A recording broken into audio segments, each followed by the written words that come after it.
The word cryptic, also known as cryptical, it's an adjective. Mysterious in meaning, puzzling. 2, secret, occult, cryptic writing. 3, involving or using codes, secret codes, that type of thing. So obviously, the subject tonight would definitely be considered cryptical in nature, the return of Yes, it is, because your research is being cryptic from the media, I guess you can say. Well, or I guess that's the right way to say it. All right. Yes, that's absolutely true, and I'll expand on that. But first, let's examine the word knowledge, because that's the second half of the title of your show, right? Cryptic knowledge. Knowledge. 1, acquaintance with facts, truths, or principles. 2, familiarity or conversance, as by study or experience of a knowledge of human nature. The fact or state of knowing clear and certain mental apprehension, awareness. These are all the things that are associated with knowledge. So that word also plays very much into tonight's discussion, because we spent about 7.5 to 8 years. Now it's more like 11 with the 3 years since 2007. We spent 8 years planning, researching, writing, annotating, investigating, going to foreign countries, spending a lot of time in Russia, talking to hundreds and hundreds and hundreds and hundreds of people in many different parts of the world about what they think they know or what they knew about this thing called Planet X. What is Planet X? Okay, we need to talk about that too. And it's good we have the hour, because I'm going to try to fill it with information that you may have never heard about before. Okay? Go right ahead. All right, now. And biggest question, what is Planet X and why did I write the book? Real simple. First of all, Planet X is not a planet. We believe it's a brown dwarf star. It's one that's associated with our solar system. Let me give you a quick run-through. By the way, I hope everybody that's out there appreciates science fiction, because the story and the stories associated with what I'm about to tell you would probably make the greatest sci-fi series ever experienced. And the interesting part was, the man who gave me the idea for this whole thing was none other than Gene Roddenberry himself. I had the greatest of pleasures of knowing Gene since April, May, June of 1973, and from then until he died. I would go to California and talk with him. I was a part owner of a submarine from 1971 until 1974, the submarine that was used in a motion picture called Around the World Under the Sea. Great movie, great entertainment, made a lot of money. Fake, just the interior. It didn't really dive and shoot. It was just for interiors. Anyway, we owned that submarine. And Gene Roddenberry came out to look at it because he wanted to feature it in a retro-type sea hunt series, which I thought was a brilliant idea. And he came out. Anyway, sub wasn't quite big enough, and it would cost too much money for us to retrofit it for his needs. So we spent a wonderful week together. We took him flying through the Bermuda Triangle. I used to be involved with Dr. J. Madison Valentine and Charles Berlitz, the co-authors of the Bermuda Triangle. Do you remember that book? Yes, sir. World famous. I think it's been translated into 103 different languages. Anyway, just part of the expertise that my physical bearing as a researcher, scientist, activist, and writer, because it's a story that I want to begin with. I want to give you some cosmic science. Okay, I'm going to pack the hour if that's okay. Go ahead. Shall we rock and roll? Let's do it, because I told you we only have an hour, and, right. and hopefully we can get as much as we can. I can do this. I can give you a great story in 45 minutes. Okay, here we go. Okay, let's do it. Let's let our story begin back at the Big Bang, which nobody knows for sure, but probably happened, I don't know, maybe 10, 15 billion years ago. Maybe that's how far back it goes. So we jump from the Big Bang out to where the planets started to form, the stars were coalescing, and there was a solar system that came into existence in the same sector that Earth just happens to coexist in, even at this moment. And so our solar system came into being, and around 4.5 to 5 billion years ago, give or take a million years, right?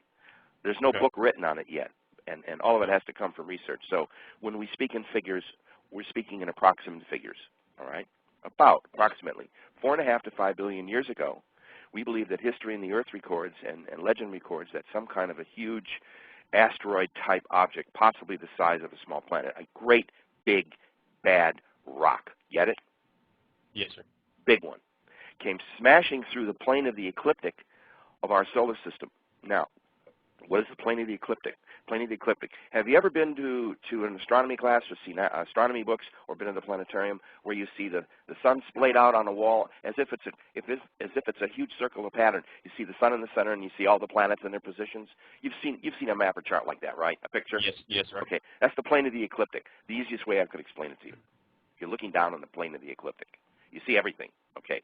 At some point, we believe an object came smashing through deep, deep space and intersected the plane of the ecliptic, which means if it intersects it, it has to pass through it, not just around it, you see? Okay. Now, when this object came through, it was coming through in a clockwise motion to the normal motion of our solar system and all the stars in our galaxy. Everything seems in the universe to be rotating in counterclockwise motions rather than clockwise, like when we read a clock or look at our watch.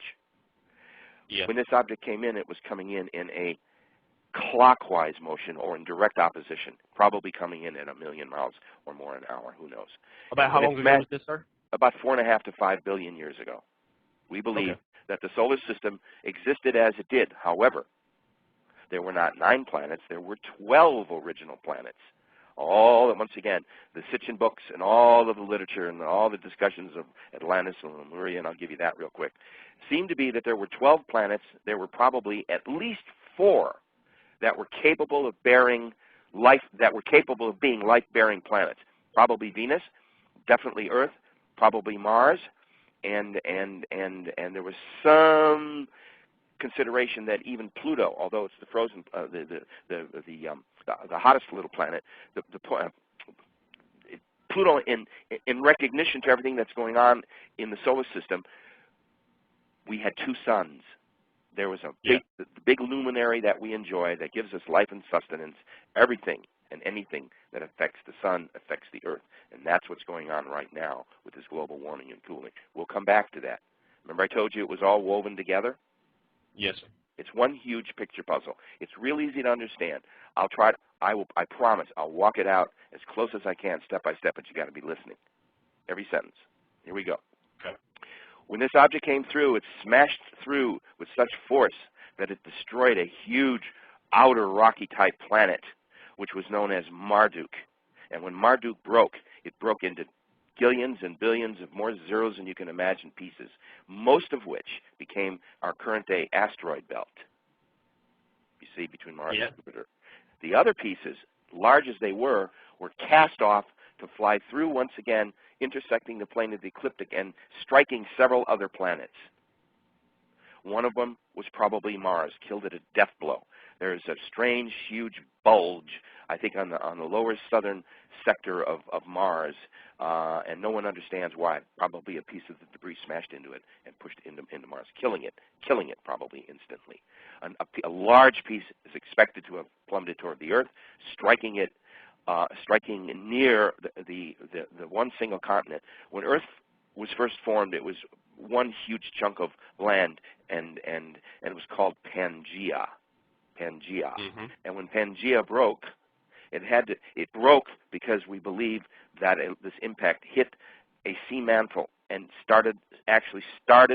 broke up the disruption, which became the plate system for how the world eventually came to form. I don't want to plunge off into how plates are formed. Everyone knows that and about tectonics and things of that nature. But that's what's causing the restructuring and the movement of this lower mantle system is what is now driving the uptick in more violent earthquakes. They're coming more frequently, and they're getting bigger, and they're getting nastier. Sometimes they're close to the surface, and sometimes they're far deep below. The Chile quake was fortunately deep. It could have been far worse. The Haiti quake was very close to the surface. It could have been more catastrophic, too. Yes. The point of the matter is that we predicted in our book, The Return of Planet X. Let's finish the story about what happened to the little baby son. Okay. But once again, when we weave and move, it's because there's a texture and a pattern here that I want everybody to, when I'm talking about that, I have to relate to the tectonic plates, because that's what started breaking up the Earth in the first place, and that's how Pangea broke apart and the continents were broken apart, you see? Mm-hmm. Okay. Now, if we're right about this theory about what happened, another piece probably smashed into Venus, killing it. It could probably was not as hot as it became. And we believe that there was one more major component to the disaster, and that was our planet was a binary star system, always designed to be a binary star system, and that the little sun, the little baby sun, would have had its function. There was probably some unknown cosmic function to why that little sun was born, probably to shade or aid some of the further planets out. I don't know. But what kind of star is this second sun, anyways? I'm sorry, how big? What kind of star is this second sun? Is it a brown dwarf? It was a young, unfused, a little baby star. Our sun is a fusion star, you see? Yeah. It's perpetual energy, which will eventually burn out another 10 to 11 billion years from now, but that's neither here nor there. Ours is a fusion sun, and her baby sun was growing to be a fusion sun when a large piece of debris probably hit the baby sun head on. Remember, it was coming, the debris was flying in a clockwise motion against the counterclockwise motion of our solar system. So it was like two freight trains colliding, and a big piece probably hit the baby sun, a deadly glancing blow, head to head, spinning it 180 degrees on its then axis, and sending it out in a clockwise. It hit it. In other words, it was like two trains. Boom! And when it hit it, it knocked it away, and in a counterclockwise, not out of its counterclockwise into a clockwise, and it shot way out, was knocked way out into space. And we believe that this particular little baby sun has been returning pretty regularly to cause disasters of all known types and natures. We've tracked it about every 36 to 4,000 years, and that would bring me to a commercial. Everything that our host, that Mike and I are talking about, is contained in our book called The Return of Planet X. You can get it at any bookstore. Just Google it up. Go on the Internet, either the name of the book or eBay.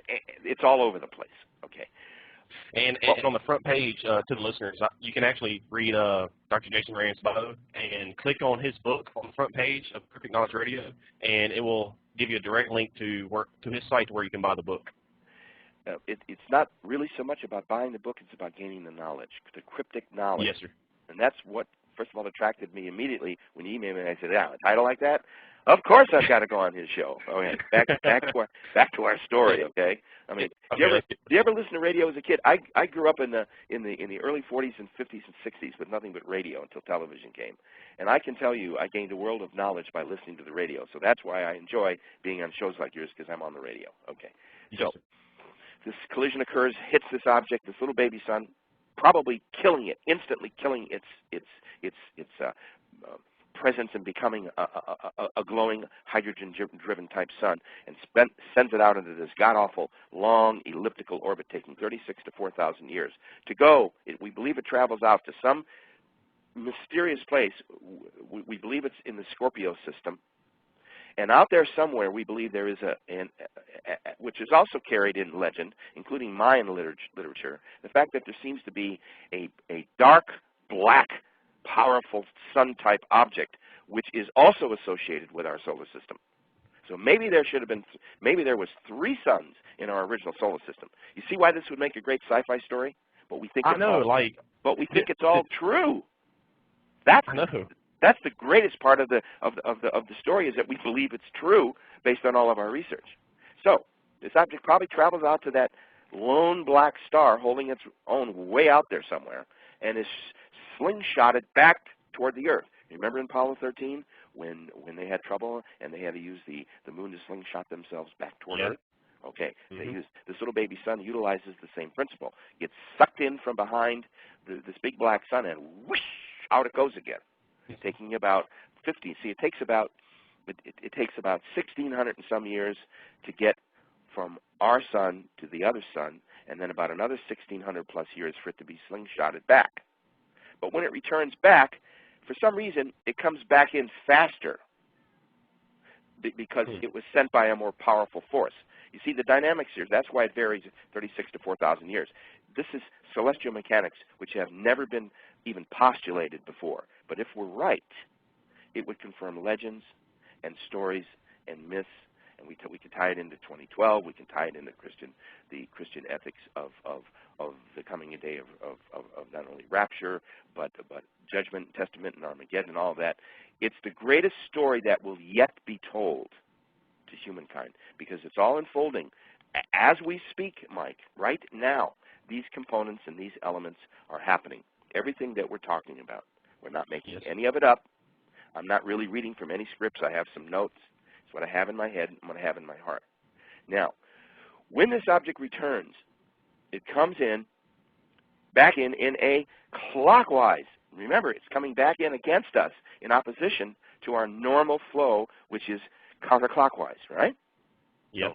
So the same principle that was attributed to that object that collided with the plane of the eclipse of our solar system, it's coming back at us the same way. Now, we believe that we've been experiencing its effects as early as 1982. There was an uptick of quakes and storms in 82, and I believe that was the very first point where its fields, it has null fields, N-U-L-L. They're like concentric rings of electromagnetic and magnetic, regular magnetic and plasma type energy forces, and it changes. It can even change dimensional fields. Could also change fields of relativity. This is unknown power like we've never experienced before. It's a baby. It's a baby sun up close. You see, or what's left of it. You see. Now, how did it get called Planet X? Okay, now we're going to divert from history. So we believe this thing's coming back. Okay, I'll tell you more about its name. By the way, we believe it's called wormwood, and we believe that it's described perfectly in verse 8, chapter 11 of the book of Revelation, and I'm going to quote, and the name of the star was wormwood, unquote. We'll get into that in the second half of our discussion. I was going to ask you, too. Okay, yeah, when I throw the whole thing at you, you're going to go, of course that makes sense. Of course it does. Yes, it does. And it's so in your face. But in order to understand it, you had to go through the phases that I had to go through to uncover the keys and the code. You see, what I had to do is I had to learn how to read the book of Revelation. It's a code book. And it's for multiple times. Every time it's been put into effect, events like this happen. So you see, the book of Revelation covers many such periods as this, not just this end time. You see? Yeah. If it's the Word of God, understand. Now, I'm not going religious, everybody. This is not a religious thing, sudden turn. It's fact. I'm talking about facts. If they coincide with religion, that's fine. Okay? We're not a cult. We're not selling Bibles and all that stuff. The point of the matter is, it's in the Scripture. I can't help that, but I need to quote it because it's what's helped me understand and explain and put the puzzle together. Remember I said it was many pieces and many component parts? It all goes back to the book of Revelation. Now, all right, a lot of people are intimidated. To all the listeners that are just joining the show, we were talking about Planet X and the cause it has on planet Earth. And go ahead, sir. I'm just going to put that out there in case because I think we have a few new listeners that just came on. Great. Well, everybody, come on, sit down, grab some popcorn, grab a cold beer. What the heck, right? Okay. You're on the roll, so go ahead, sir. All right. So we believe that this object is very real and very physical. But I want to go a little bit more. I'm going to close the history box. Okay. It comes back every 36 to 4,000 years. We believe that the last time it came back here was in actual recorded history. If everybody out there has a piece of paper and grab a pencil, I want you to write the date down, 1447 BCE. 1447. It's 1,447 years BCE, before the Common Era. Okay. That coincides with the same time period. It's now widely believed and accepted that Moses was leading the Israelites out of Egypt. You see, he didn't do it in one 10-day period. Do you follow me? You don't move, that many hundreds of thousands of human beings and their possessions and their stock and their food. You don't do that in 3 years. You see? Yeah, it takes planning. It takes big time planning. But as you read it in Exodus, it seems kind of speeded up because that's how you write. That's how authors write their stories, okay? But that's over a period of years. So we believe that during that time period, that 1447, so this event probably was happening from 1445 to about 1447 or 48, you see? Yep. That this period, and that would correspond with about 3,610 years, right on schedule, you see? Wow. Now, if we're right, and we think we are, we happen to be living in the forecasted period known by almost every religion. See, everybody thinks that, oh, end times prophecy, and Armageddon. No, it's in almost every religion, in almost every language, in one form or another. It all ends in catastrophe, and it ends in cleansing, and it ends in rebirth, and it ends in the beginning of a new age. It's been going on since recorded time. They see it in cave paintings in France, these stories. And by the way, it all ties into UFOs and extraterrestrial and all that other stuff that everybody goes, what are you talking about? And I go, well, you want the story? I'll give you the story. And it involves also a UFO ET component. Remember, I keep coming back. What a great science fiction story, huh? Yeah. Yeah. All right. I'm sure you got a few producers down your neck right now, don't you? No, not yet. They haven't quite got the story, but you're helping to put it out. How's that? But 2012 is getting I've actually closer. I have a soundtrack already written. Being a record producer, I've already got the music produced for it. I've got a television series with the pilot and the first episode written. I've also got 3 other books ready to come out. I'm in no rush to get the story out because the story is becoming true. Everything that I've written about for the last 25 years is becoming true. So I'm like I don't want to say Indiana Jones. I'm an Indiana Jones type. Okay, I've been on safari. I've dove. I've dug, searched for gold and sunken ships and all this stuff. It's great fun, and that's also covered in our book. But the real story is about Planet X, which we believe is this little baby brown dwarf sun come back to revisit us, and we believe it's now in its close by underbelly phase of the sun, because what's happening on the planet. See, now we need to talk about global warming and global cooling. Did I tell you that this thing is going to zigzag? Huh? I warned you, right? Yes, sir. Now we're going to zigzag again.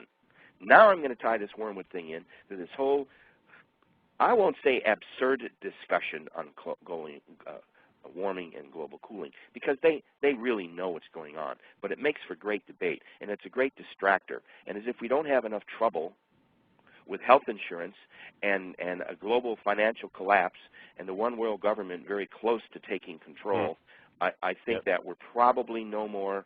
Now I'm going to start getting, the weird calls coming at me. I don't care. I think we're getting close to a global collapse, and it's only going to take 1 or 2 more major earthquakes. You see where I'm going with this?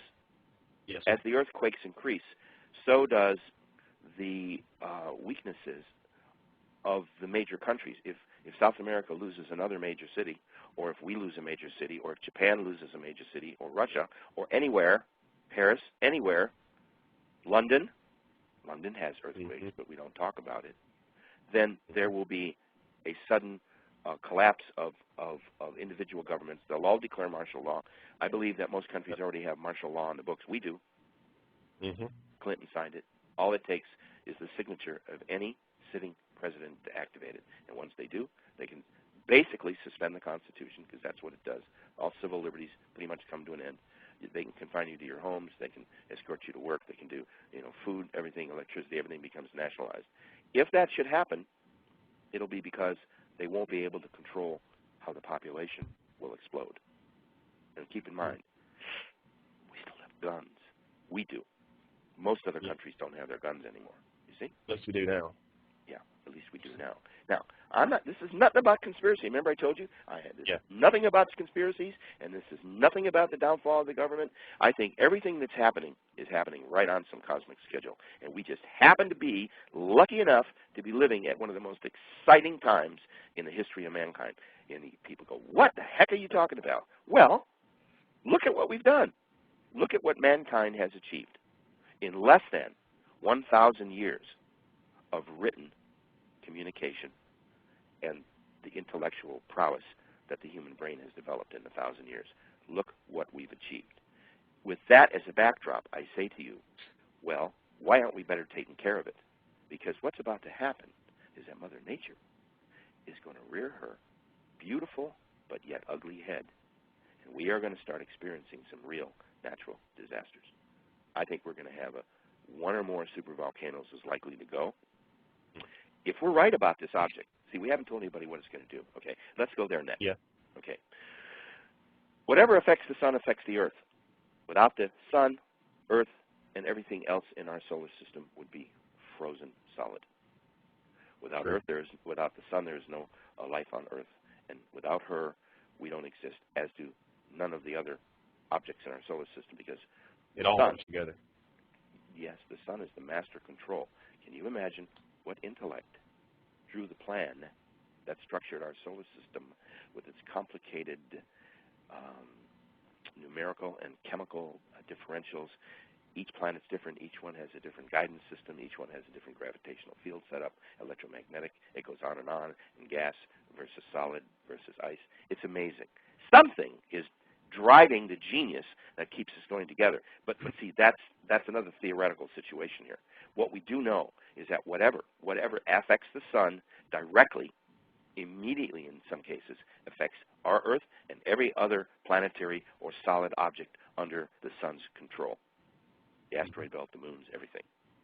Now, we know, and science is yet to discuss fully, why is it that now, in March of 2010, we should only be about, I don't know, maybe 9 months away from what's known as the topmost point of an 11-year solar cycle of energy differential change. Wow. It seems to be that about at the end of about every 11 years, give or take 6 months or a year, there seems to be a maximum period of solar activity where the sun sends out solar flares and plasma blasts and things get weird. It's not uncommon. We've experienced it before, you see. But this time, this 11th year, the sun is very mysteriously, cryptic knowledge is and suggests that there is something wrong with the sun right now because it ain't acting right. In fact, it hasn't been acting right for about 18 months now. It's been completely like whacked, okay? Like very quiet, no flares, no huge eruptions, no, really nasty electromagnetic bursts, nothing. It's very quiet, which worries me greatly because if it's been being held back by something, and when that something holding it back changes its influence, the sun would probably what? Snap back rather quickly to its normal cycles, because that's how the sun was designed to run. You see? As easy as I can explain it. Something's not right about the way the sun's functioning. It's not just disturbing Earth's climate, is it? It's also disturbing all the other planets, right? Yes, all of the other planets. They've been measuring this now for many years. In fact, it was as early as 1882. That's how they discovered Neptune and eventually Pluto, by the perturbances, the disruptions that were hitting the other planets. All right, I don't want to veer off track too much, but that'll be a point for, okay, I'll use that to come back. Now, when all this damage happened out there, it may have also tilted the Earth to its present declination.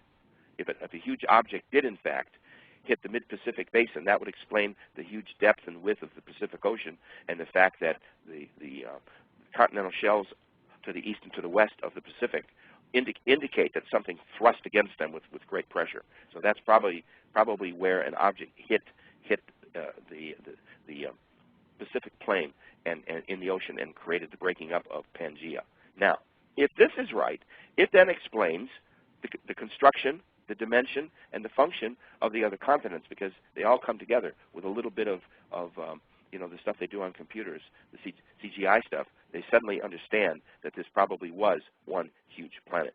So if all of this is correct, it further structures our argument that this object is probably now returning and is here. And I'll tell you why I really believe so, because this is a fact. In the New York Times and throughout radio and television, in 1983, NASA made a startling and dramatic announcement that one of its newly launched infrared satellites had suddenly picked up this huge, big, dark red, smoldering object of some sort. It appeared to be coming directly toward us, and they even named the region in the press release. By the way, all this stuff is in our book. All the stories. What year was this? 1983. I believe it was April of 1983. NASA announced that we've discovered this strange object. We don't know what to call it. We've never seen anything like it. It seems to be out, and they described what it looked like, so they named it. Guess what? Planet X. Yep. I didn't. You didn't. They did. Okay? They called it Planet X, and it hit instantly, worldwide. And then suddenly, more cryptic knowledge indicates that Yeah. 24 to 36 hours later, it was scrubbed clean. You couldn't find it anywhere. Off of every newspaper, off of every radio, television, everyone was basically sworn to secrecy. It was like, shut up, and it was gone. But the cat was out of the bag. It was too late. The age of computers. So where we're going is that we believe that we are living at a moment when this object is returning to us, and NASA knows about it. That's, I believe, also why they built this huge, multi-billion-dollar. You've heard about the infrared telescopic array station they built at the South Pole. I'm sure. Yeah. Okay. Yeah. You don't spend billions and billions of dollars to build an observatory like that unless you're looking for something really specific coming from a certain perspective in the sky. Otherwise, why are you placing your observatory to perfectly photograph that region? And we believe that they've been shooting it, and now there are definite signs that the public is now beginning to shoot it with good long-distance infrared telescopes. We believe it's incoming. We believe that it will probably make its spin out from behind our sun on or about December 21st, 2012, and that's where I connect the dots with the 2012. Yeah, and I have it's just, and we're going to play. Listen, and we're going to play a little game yet. Oh my gosh, the time is flying. Okay, we got to keep rolling here. All right, now look. When this thing comes back, it could come back and it could cause extensive damage and really give us a really bad shaking. It could even cause a global earthquake, you see, all over at one time, which is what the good book calls for. It says so once again in Chapter 8. If you read Chapter 8, you read all about how the earth is about ready to get shaken to its foundations. And for some strange reason, the earthquakes are becoming nastier and nastier and more frequent. So I'm hoping that part of the prophecy in almost every language known in man and every religion known to man, I hope that they're all wrong and that nothing happens in 2012. I'm going to go on record. I hope that starting this summer there will be no nasty hurricanes, that there will be no nasty tornadoes, right? And there will be no exploding volcanoes, and that will be no earthquakes or tornadoes. Okay, now, if that happens, I will be the first to come to you and say, well, you know, I was really, really wrong. But then again, maybe my timing is off by 6 months or a year. Keep in mind, this is not a given science. But I think I'm right on schedule, okay? Now, what can we do about this? First thing we need to do is figure out who we are, where we are, why we are, what our role is going to be, what do we believe, what do we believe we know about things that are extremely important to our survival. Did those people in Indonesia in 04 to 05, the 245,000 people that died in less than 45 minutes, those tidal waves took out almost a quarter of huge amounts of people. What happened in Haiti and what just happened in Chile. See, these are the things that indicate to me that we are either nearing a maximum point where it might stop, or we're going to go deeper. In any event, you and I should schedule a show, let's say in 3 months. How's that, my friend? Let's schedule part 2, if you like. And I'm not trying to talk you into it, but I think it's a good idea. I was going to ask you to do a part 2, and we'll see. Anyways. You know, we'll track. Let's track, okay? Yes, sir. And see what happens. Then we'll know if we're right on track or if it looks like things are going to turn around, okay? Now, real quick, I want to do a fun thing. I think I gave everybody a pretty good understanding. Mind you, you and I could talk for 2 more hours here. You know that. Yeah. Okay. Now, on that same piece of paper, I want you to write down these key prime numbers: 12-21-12. That's 12-21-12. Okay. In prime numbers, breaking it down in numerology, the 12-21-12 stands for December 21st, 2012. Okay. Yeah. Now. In numerology, every number has a corresponding letter associated with it, right? A is 1, B is 2, 3 is... Okay, now, let's put the letters down. Are you ready? I'll give them to you. A, B, B, A, A, B. That's A, B, B, A, A, B. Now, when you consider that the Hebrew language is read in reverse from right to left, this state would then read B, A, A, B, B, A. Just take the letters and flop them, and you'd have Ba'aba, okay? B, A, A, B, B, A. Now, the Hebrew translation. Now, here's where we talk about cryptic knowledge. Ba'aba in Hebrew translates to, write this down, Father comes, Father is coming. Father comes, Father is coming. In traditional Judeo-Christian religions and viewpoints. God the Father is one and the same. God the Father, God is the Son. Then there's the component of the Son, being Jesus, that type of thing. So we understand that to us, Father comes, Father's coming means God is coming, the Father is coming. Now, I find that extremely curious that out of those prime numbers, that's what comes out when you go to numerology and you read it in Hebrew. That to me is real close, because if you read in Matthew chapter 24 to 31, verse 24 to 31, and he shall send his angels with a great sound of a trumpet, and they shall gather together his elect from the four winds, from one end of heaven to the other. And in ancient literature and text, heaven was also flipped with the word earth, from one end of earth to the other. Now, those are Jesus' words also. So he says that they're coming back at the same time, as does all the other texts that relate. And then when I go and reference it against all the other religious types of beings and known forms of study, we find that this same trilogy exists, and in the same component of tragedy and redemption and earth changes. But the strange thing is they all talk about the earth changes. All of them talk about drastic earth changes. And so once again, I think that the time period we are in right now could be considered the end time or the coming time of tribulation. But there's a much higher component, because there's also a UFO ET thing. And that might be ready for another show, that part of it. What do you think? That sounds great. All right. Now, you have we have a few minutes, correct? Let me see here. We have exactly 9 minutes left. Why don't you throw a few questions? Or if someone out there has a question, I'll do as quick response as I can. Well, listen, I know we covered a lot of ground, but you see how much ground there was to cover, and we didn't cover all of it. That's exactly what I told you when I talked to you on the telephone, is that I want you to try to cram as much as you can in. I appreciate you rambling on like this. I think we gave him a good foundation. So if you want to shoot some questions at me, I'm ready. All right. Let me see here.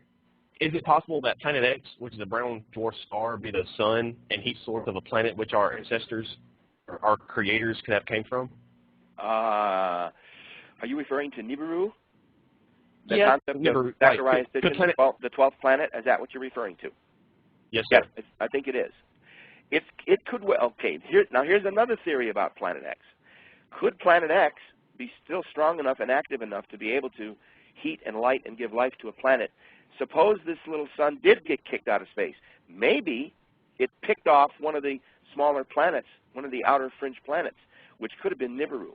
Wouldn't it be interesting that Sitchin's concept of the Anunnaki and the giants of old is reported, in the Bible? What if this same object I'm talking about is also dragging with it a full-sized, Earth-sized planet called Nibiru? I don't know. I don't have any research that indicates it, but I have found it referenced in hundreds and hundreds of other types of literature throughout my research. How's that for my answer for you?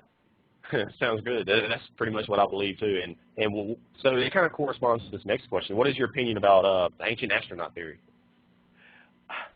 I totally have to support it, but not for speculation points. We all know that there were vast periods on the planet where knowledge and experience for the humanoids that were being seated here were part of it. Yes, I do believe that there are extraterrestrials, or what you want to call, astronauts, ancient astronauts. Yes. Who am I to say, since there are many mansions in our Father's house, who am I to say what constitutes an extraterrestrial? How do I know I'm not an extraterrestrial to someone else that's viewing me, you see? Mm-hmm. Yes, I do ascribe to that. I think the Earth has much more history and science and experience to share with people, and a lot of it is hidden for various reasons. I think that there's been a presence of extraterrestrial intelligence on this planet for possibly as many as 1 million or more years. Go ahead. That's kind of what Michael Cremo believes also. Yes. With his work for forbidden archaeology. But yeah, I totally agree with the ancient astronaut theory, because if you think about it, well, we can already go to Mars if we wanted to, and let's say we went to Mars and we created life, and we can already do that. We can clone, we can get down to the DNA structure, and we can create life or create man in our image, as it says in Genesis. What is the one thing that prohibits us from doing any of these great things? What is the one component? We don't got no money no more. Nobody's got any money for any of this. It's all been cut back. The point of the matter is, if we are in for this rough period, it won't make any difference where we want to get to. We're going to have to try to figure out how to put it all back together again. We still haven't rebuilt New Orleans or Galveston Island or a lot of part of Galveston Bay. Haiti, God bless Haiti. Haiti will be in ruins for decades. And now Santiago and Concepcion and Ascension, they are now in big, big trouble. If we lost them, if we lost even a half of LA, I went through the earthquake, Mike. I can tell you, we were in an apartment that was coming down on us. I experienced every minute of it. I lived every minute of it, and I was part of the rebuilding process for about 6 years. Don't let anyone tell you that when you're struck by a natural disaster like that, that you're on an easy ride. We didn't have electricity or running water for days and weeks. And couldn't get any money out of the bank. There was no electricity. All the food stores were devastated. There was only one restaurant open. It took 2 hours just to wait in line to eat there. So with that in mind, I think that what I'd like everyone to do, they can go online, by the way. They can go. I have it available in ebook. It's really inexpensive on the ebook. Read, prepare. Chapter 7 tells you all about what the government knows and doesn't know and what's about to happen. Chapter 8 tells us how to get ready and why we should understand what we're doing. And number 9 gives you a preparedness chapter, complete things about diet and food supplies and what you need to survive for a period of up to 30 days, all realistically written and researched. This is not science fiction. It's happening right now as we speak tonight. These things are gearing up. My next question is, where will the next big earthquake occur and when? How soon? If they start coming sooner and they keep getting bigger, it's not a good sign. Not a good sign. And now we've got this hurricane season approaching, but I'm more worried about tornadoes and wildfires this spring because of the rapid surging of the weather. You see, the earth is confused, Michael. The sun's not acting right. It's causing the earth to act in ways it's not used to acting because it's out of season. It's out of cycle. The sun isn't emitting the same amount of energy. The planet isn't cooling, and it's not warming. It's going through hot and cold phases. Okay? This is a natural occurrence, right? Of course. The planet is a living thing. The planet has its own mind, its own consciousness, its own intelligence. You and I don't have anything to do with that. That we can't screw up. What we can screw up is her ability to function as an independent unit aside from us. See, that's what the argument should be about, not global warming. Yeah. When the sun goes back to normal, it could be that the planet could be sent a severe jolt, which I'm afraid might excite and start possibility of a big global earthquake, which is predicted in all the texts. Just read the book of Revelation, chapter 8. It's exactly what's approaching. And now how does it tie into this terrorism thing and the money crunches and the public unrest? Listen, we're not the only country, by the way. We are not the only country that appears to be unhappy with what's going on with the people who govern us. Notice I didn't mention any names or nothing. Okay? People aren't happy. But it's not only here. It's in Iran, and it's in France, and it's in Germany, and it's in London. It's all over the place. The point of the matter is, everybody knows that there's something really, really wrong, not only with the planet, but with the people that are on the planet. We fight, we kill, we poison. We can't even get along with our own families. No, this is not a preach, and this is not a rant.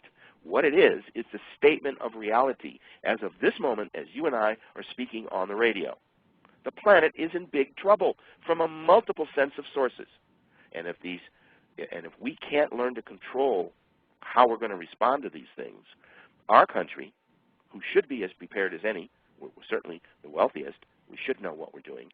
By the way, my cryptic knowledge tells me that most of that unspent TARP money, from Bush, and then the other restructuring money that came through President Obama, I think. 50 seconds, sir. So go ahead and get your last words in. I think that money is being held in reserve to help us. See, I don't see it as a conspiracy, Mike. I don't see all this big evilness. I see a confusion, but I think that money is being held for natural emergencies. And if they have, bravo and congratulations.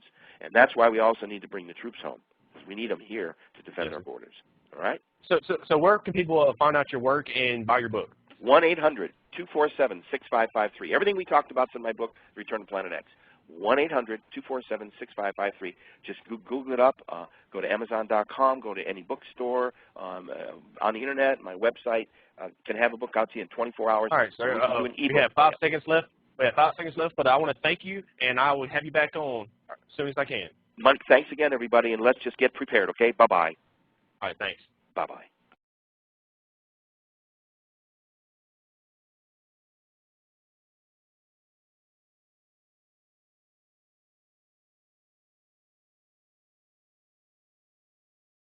The word cryptic, also known as cryptical, it's an adjective. Mysterious in meaning, puzzling. 2, secret, occult, cryptic writing. 3, involving or using codes, secret codes, that type of thing. So obviously, the subject tonight would definitely be considered cryptical in nature, the return of Planet X. Yes, it is, because your research is being cryptic from the media, I guess you can say. Well, or I guess that's the right way to say it. All right. Yes, that's absolutely true, and I'll expand on that. But first, let's examine the word knowledge, because that's the second half of the title of your show, right? Cryptic knowledge. Knowledge. 1, acquaintance with facts, truths, or principles. 2, familiarity or conversance, as by study or experience of a knowledge of human nature. The fact or state of knowing, clear and certain mental apprehension, awareness. These are all the things that are associated with knowledge. So that word also plays very much into tonight's discussion, because we spent about 7.5 to 8 years. Now it's more like 11 with the 3 years since 2007. We spent 8 years planning, researching, writing, annotating, investigating, going to foreign countries, spending a lot of time in Russia, talking to hundreds and hundreds and hundreds and hundreds of people in many different parts of the world about what they think they know or what they knew about this thing called Planet X. What is Planet X? Okay, we need to talk about that too. And it's good we have the hour, because I'm going to try to fill it with information that you may have never heard about before. Okay? Go right ahead. All right, now. And biggest question, what is Planet X and why did I write the book? Real simple. First of all, Planet X is not a planet. We believe it's a brown dwarf star. It's one that's associated with our solar system. Let me give you a quick run-through. By the way, I hope everybody that's out there appreciates science fiction, because the story and the stories associated with what I'm about to tell you would probably make the greatest sci-fi series ever experienced. And the interesting part was, the man who gave me the idea for this whole thing was none other than Gene Roddenberry himself. I had the greatest of pleasures of knowing Gene since April, May, June of 1973, and from then until he died. I would go to California and talk with him. I was a part owner of a submarine from 1971 until 1974, the submarine that was used in a motion picture called Around the World Under the Sea. Great movie, great entertainment, made a lot of money. Fake, just the interior. It didn't really dive and shoot. It was just for interiors. Anyway, we owned that submarine. And Gene Roddenberry came out to look at it because he wanted to feature it in a retro-type sea hunt series, which I thought was a brilliant idea. And he came out. Anyway, sub wasn't quite big enough, and it would cost too much money for us to retrofit it for his needs. So we spent a wonderful week together. We took him flying through the Bermuda Triangle. I used to be involved with Dr. J. Madison Valentine and Charles Berlitz, the co-authors of the Bermuda Triangle. Do you remember that book?